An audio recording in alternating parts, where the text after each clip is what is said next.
was amazing because the plan was actually to go and climb and attempt to fly off Monte Rosa, which is a little bit higher, but they'd had a huge great dump of snow, and a metre of it, and the weather was clearing, so there would have been a chance of summit, but there was no way we could have run through a metre of fresh snow to launch on our paragliders. So literally in the morning before we were due to go and climb Monte Rosa, we changed our plans and went to the other end of the Aosta Valley and climbed Gran Paradiso.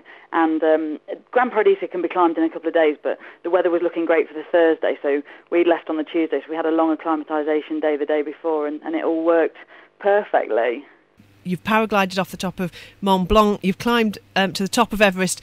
I mean, getting to the top of Everest is amazing. Unfortunately, you didn't manage to jump, but even the thought of it. I know the classic question is, why on earth? I mean, going to the top of a mountain, in my mind, is bad enough, but why then jump off the top?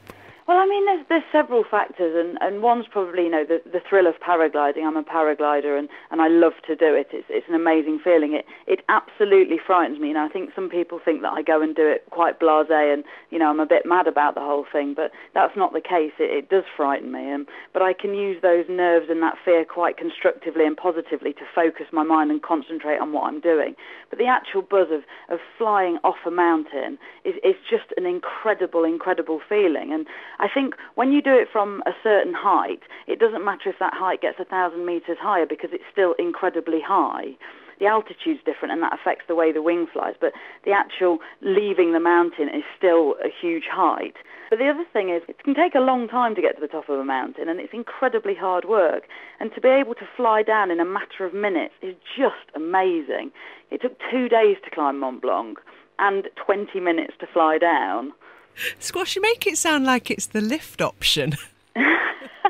No, that's not the case at all. It's amazing. I mean, some people sort of argue that it's incredibly dangerous, but I'd say it's possibly a safer option once you've got the takeoff done, because most accidents on mountains happen on the way down, and that's when you're at your most tired. You're very exposed. The weather can change. It can take hours. So actually, it's the safe option as well. I tell my parents that.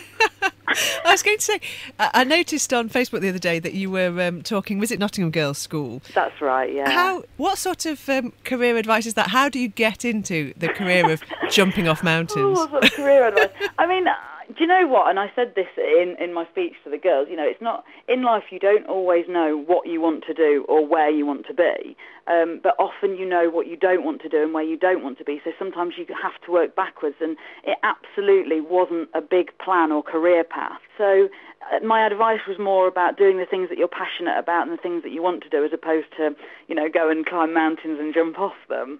And you're wanting to obviously spread the passion and joy, because you've got an amazing project on the go to try and get a whole group of paragliders going off Mount Killy. That's amazing. That's right, yeah. This is a project that I've become involved with more recently, and a guy called Adrian McRae, he's an Australian guy, came up with this idea. He wanted to raise $1 million for charity, and to do that he wants to have 200 paraglider pilots climb and attempt to fly off the summit of Kilimanjaro. Now, initially, I sort of stood back from this and thought, "Wow, this is a crazy idea." I had enough problems with logistics and everything else when it was just me and a climbing partner doing it. I thought, you get 200 people together. This is just mad. And then I thought about it a bit more and thought, well, all the people that thought that about everything I did, if I'd have listened to them, I wouldn't have done it. And I thought, I'm actually doing the same to this guy. So I started chatting to him and I listened to what he was saying, and I have got involved now, and I think it's a wonderful thing. And the thing about this kind of thing is, although it's a big team event, every single individual takes responsibility for their own decision, The individual will get to the top and summit, and they'll make their own decision to fly. And I just think as long as people remember that, and as long as people remember the bigger picture, which is we're raising a phenomenal amount of money for two great purposes. One is Plant with Purpose, and the other is the One Foundation. And the money's going to be going to Tanzania and Africa. As long as people remember that, and everything else is just a bonus, I think it'll be a really wonderful adventure. You are sponsored by RAB, which is a local Derbyshire company. Yeah. It must make the world of difference to you. Oh, it makes all the difference. I mean, in the early days when I first started working with RAB, it was the biggest thing that had happened to me. I needed exactly the right gear for what I was doing. I mean, in the conditions I get myself into, up there on Everest, you need the best equipment in the world and the best kit, and RAB are that. So to be able to work with them and wear their kit was just fantastic.